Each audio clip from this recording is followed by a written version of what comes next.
سنتے ہیں آج کی ویڈیو میں خوف و ہراس کے لبادے میں لپٹی ہوئی ایک پراسرار کہانی۔ جوزف کی نظر جیسے ہی اس چہرے پر پڑی، وہ لمحاتی منظر اس کی آنکھوں کے سامنے آ گیا جب اسی چہرے نے اسے بیچ مجمع میں ذلیل کروایا تھا۔ وہ اپنی بے عزتی بھلا کیسے فراموش کر سکتا تھا؟ اس نے اسی لمحے یہ طے کر لیا کہ اس چہرے کو اب آنکھیں کھولنے نہیں دوں گا اور اسے ہر حال میں ابدی نیند سلا دوں گا۔ وہ چہرہ اس کے دشمن اینڈرسن کا تھا۔ وہ دونوں ایک عیسائی بستی کے رہائشی اور محلے دار تھے۔ چھوٹی سی بات پہ ہوئی چپکلش کو دونوں نے انا کا مسئلہ بنا کے ایک دوسرے کو دشمن تصور کر لیا تھا۔ اینڈرسن ایک ایمبولنس میں اسی ہسپتال میں لایا گیا تھا جہاں جوزف وارڈ بوائے تھا۔ ایمبولنس رکتے ہی وارڈ بوائز اسٹریچر نکالنے کے لیے آگے بڑھے تو جوزف کی نظر اینڈرسن کے چہرے پر پڑی۔ سب لوگوں کے درمیان تو وہ کچھ نہیں کر سکتا تھا، اب اسے موقع کا انتظار تھا۔ اینڈرسن کو ڈاکٹر آپریشن تھیٹر لے گئے۔ اس کا خطرناک ایکسیڈنٹ ہوا تھا اور پسلیوں پر ضرب آئی تھی۔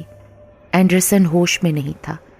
اس کے ساتھ اس کا ایک دوست بھی تھا جو معمولی زخمی تھا، اور اس کی وجہ سے ہی گاڑی کو یہ حادثہ پیش آیا تھا، اور اسی لیے اینڈرسن کے علاج کے اخراجات وہ اٹھا رہا تھا۔ لیکن اس نے اینڈرسن کی فیملی کو بھی اطلاع کر دی تھی، اور وہ لوگ دوسرے شہر سے اگلے دن پہنچنے والے تھے۔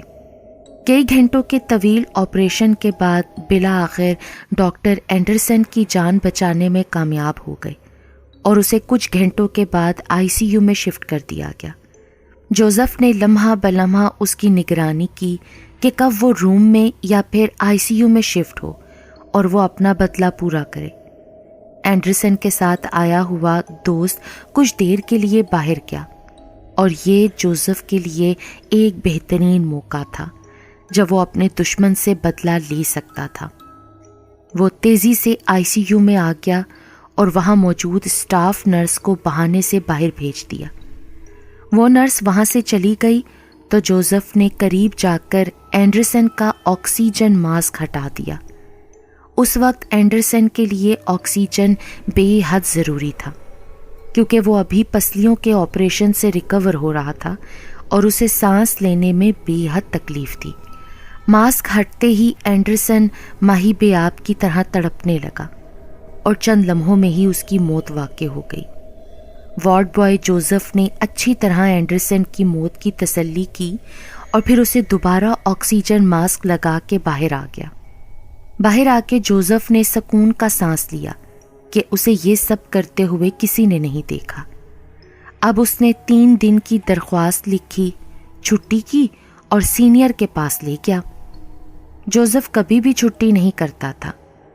اب جو چھٹی کی درخواست دی تو وہ فوراً منظور کر لی گئی، اور وہ اسی وقت چھٹی پہ چلا گیا، کیونکہ وہ نہیں چاہتا تھا کہ اینڈرسن کے بھائی سے اس کا سامنا ہو جو اسے نہ صرف جانتا تھا بلکہ اینڈرسن اور جوزف کے درمیان ہونے والے جھگڑے سے بھی واقف تھا۔ جوزف کی چھٹی کی درخواست منظور ہونے کے بعد سرد خانے کے باہر عاصم نامی وارڈ بوائے کی ڈیوٹی لگی۔ عاصم ایک نشئی وارڈ بوائے تھا جو آن ڈیوٹی بھی نشے میں پایا جاتا تھا، اس لیے بھی شاید انتظامیہ نے اس کی ڈیوٹی سرد خانے کے باہر لگا دی کہ مردوں نے کون سا اٹھ کر باہر آ جانا ہے، ایک فارمیلٹی ہی ہے، یہ ڈیوٹی تو چلو عاصم کر لے گا۔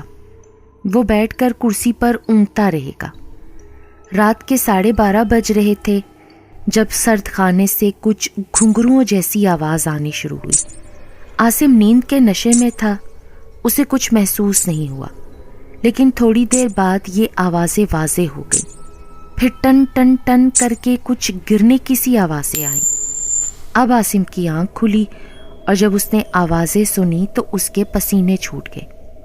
عاصم کا نشہ اتر چکا تھا، وہ فطرتاً ایک بزدل انسان تھا۔ ہمت کر کے وہ سرد خانے میں آوازوں کا کھوج لگانے گیا تو کیا دیکھتا ہے کہ ہر لاش جو اسٹریچر پر رکھی تھی اس کے پیر میں بندھے ہوئے تانبے کے ٹوکن فرش پر گرے پڑے ہیں۔ یہ ایک سرکاری ہسپتال تھا اور یہاں سرد خانے کے طور پر ایک اے سی روم تھا جہاں لاشیں اسٹریچر پر ڈھکی رکھی تھیں۔ ابھی وہ سوچ ہی رہا تھا کہ یہ کس کا کام ہو سکتا ہے، کہیں سے قدم گھسیٹ کر چلنے کی آواز آئی اور پھر ایسی آوازیں آئیں جیسے کسی کی سانس اکھڑ رہی ہو۔ عاصم کو یہ آوازیں بتدریج قریب ہوتی ہوئی محسوس ہوئیں اور جیسے ہی اس نے گردن گھمائی تو اپنے پیچھے ایک لاش کو کھڑے پایا۔ لاش کو کھڑے دیکھ کر عاصم کی حالت غیر ہو گئی۔ وہ اس لاش سے انجان تھا۔ یہ اینڈرسن کی لاش تھی۔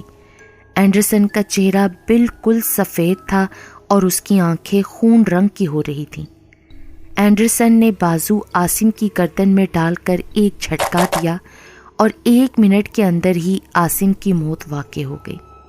اس کی گردن کا منکا ٹوٹ گیا تھا اور وہ موقع پر ہی دم توڑ گیا تھا۔ صبح سٹاف کو عاصم کی لاش سرد خانے میں ملی۔ ہسپتال میں ایک خوف و ہراس کی کیفیت پھیل گئی تھی۔ ہسپتال کی انتظامیہ نے فی الحال اس بات کو دبا دیا کیونکہ پھر کوئی بھی وارڈ بوائے سرد خانے کے باہر ڈیوٹی نہیں کرتا اور لاشیں چوری ہونے کا خدشہ تھا۔ بہرحال جیسے تیسے ایک اور وارڈ بوائے کو اوور ٹائم کے لالچ میں راضی کیا گیا۔ ڈیوٹی پہ کیونکہ اس وارڈ بوائے کو گزشتہ رات عاصم کی موت کے واقعے کا علم ہو گیا تھا، اس لیے اس نے اس بات کو کیش کرتے ہوئے ایکسٹرا پیمنٹ پہ ڈیوٹی کی حامی بھر لی۔ دوسرے وارڈ بوائے کا نام اشرف تھا۔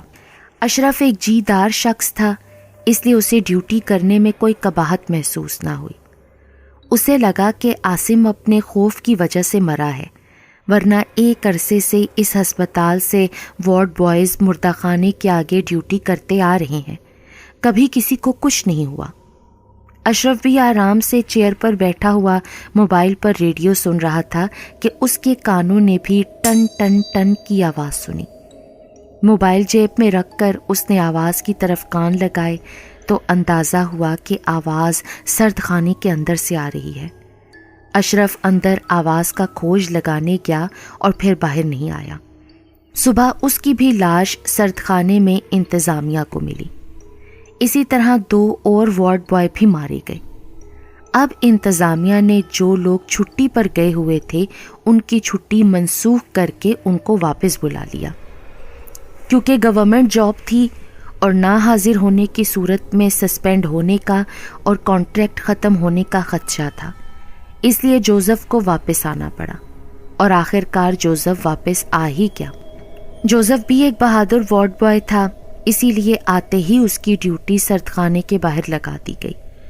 اسے پیچھے گزرنے والے واقعات جو اس کی غیر موجودگی میں ہوئے تھے ان کی کچھ خبر نہیں تھی اور انتظامیہ نے سب کو اس بات کا پابند کیا تھا کہ ایک دوسرے سے اس بارے میں کوئی بات یا کوئی ذکر نہ کریں۔ جوزف کا ایک دوست جو اس کا بھلا چاہتا تھا، اس نے سوچا کہ وہ جوزف کو حالات سے باخبر کر دے تاکہ وہ الرٹ ہو جائے اور اپنے بچاؤ کا کوئی طریقہ کر لے، لیکن اچانک ہی وہ ڈینگی کی وجہ سے بخار میں مبتلا ہو کر گھر کا ہی ہو کر رہ گیا۔ جوزف نے اپنے طور پر کھوج لگایا کہ اینڈرسن کے ورثا اس کی باڈی لے کے گئے ہیں یا نہیں، تو پتہ چلا کہ انہوں نے کچھ دن کے لیے سرد خانے میں باڈی رکھوائی ہوئی ہے تاکہ اینڈرسن کے بقیہ رشتہ دار جو ملک سے باہر ہیں وہ آئیں گے تو پھر تدفین کریں گے۔ یہ سن کر جوزف کو کچھ خوف سا محسوس ہوا، مگر پھر اس نے خود کو تسلی دی کہ ایک مردے سے کیا ڈرنا۔ رات کے 1 بجے کا وقت تھا۔ جوزف مردہ خانے کے باہر ٹہل رہا تھا اور سوچ رہا تھا کہ کس طرح اینڈرسن کے گھر والوں اور خاص طور پر اس کے بھائی سے بچا جائے کہ اتنے میں اس کو سرد خانے یا کہہ لیں مردہ خانے میں سے ٹن ٹن ٹن کی آوازیں آنی شروع ہوئیں۔ وہ بھلا جھجک سرد خانے میں داخل ہوا تو دیکھا سب مردوں کے پیروں پر بندھے ہوئے تانبے کے ٹوکن گرے پڑے ہیں۔ اب کس کا کون سا ٹوکن تھا یہ تو فائل میں درج تھا، سو وہ یہ کام صبح کرے گا۔ وہ سرد خانے سے نکلنے ہی لگا تھا کہ اکھڑتی سانسوں کی آواز کے ساتھ ملی ہوئی اینڈرسن کی کھڑکھڑاتی ہوئی آواز اس کے کانوں سے ٹکرائی۔ آ گئے جوزف، مجھے تمہارا ہی انتظار تھا۔ تمہیں بلانے کے لیے میں نے کتنوں کو موت کے گھاٹ اتارا ہے، جانتے ہو؟ جوزف نے جو پلٹ کے دیکھا تو وہ ساکت ہو گیا۔ اینڈرسن کی چادر میں لپٹی لاش اس سے مخاطب تھی۔ آکسیجن ماسک اس کے گلے میں جھول رہا تھا جیسے ابھی نکالا ہو۔ دیکھو نا جوزف، میں کتنی تکلیف میں ہوں۔ تم نے میرا آکسیجن ماسک نکال دیا تھا نا، مجھے آکسیجن نہیں ملی، میں مر گیا۔ ایک مرتے ہوئے انسان سے تم نے بدلہ لیا۔ میں ٹھیک ہو جاتا تو پھر بدلہ لیتے نا، مجھے میرے دفاع کا موقع تو دیتے۔ کیونکہ تم نے میرے ساتھ برا کیا تو برے کا انجام تمہارا منتظر ہے۔ تمہیں اب مجھ سے کوئی نہیں بچا سکتا۔ یہ کہتے ہوئے اینڈرسن نے اپنے گلے میں لٹکتا ہوا آکسیجن ماسک نکال کے جوزف کے منہ پر رکھ دیا اور نتنوں کے وہ سوراخ جو ماسک میں بنے تھے وہاں اپنا ہاتھ رکھ دیا۔ جوزف نے دم گھٹنے کے سبب بہت ہاتھ پاؤں مارے، لیکن ہونی ہو کر ہی رہتی ہے۔ اینڈرسن کو موت کے گھاٹ اتارتے ہوئے جوزف کے دل سے جیسے انسانیت ختم ہوئی تھی۔ اب وہی سب اس کے ساتھ اینڈرسن کی لاش کر رہی تھی۔ صبح سردخانے کے آگے جوزف کی آکسیجن ماسک لگی لاش موجود تھی اور لوگ حیران تھے کہ جوزف کو آکسیجن ماسک کیوں اور کس نے لگایا اور اس کی موت کیسے ہوئی۔ یہ موت تب تک معمہ رہی جب تک اینڈرسن کے گھر والے اس کی باڈی لینے نہیں آئے، اور پھر اس کے بھائی نے اور سٹاف نرس نے جو واقعات لوگوں کو بتائے تو ان کی کڑیاں ملا کر لوگ اس نتیجے پر پہنچے کہ جوزف ہی اینڈرسن کا قاتل تھا اور اینڈرسن کی لاش نے ہی جوزف کا قتل کیا ہے۔ اینڈرسن کی باڈی سردخانے سے لے جانے کے بعد اس سردخانے کے باہر کسی بھی وارڈ بوائے کا قتل نہیں ہوا۔ سچ ہے کہ برے کام کا انجام برا ہی ہوتا ہے۔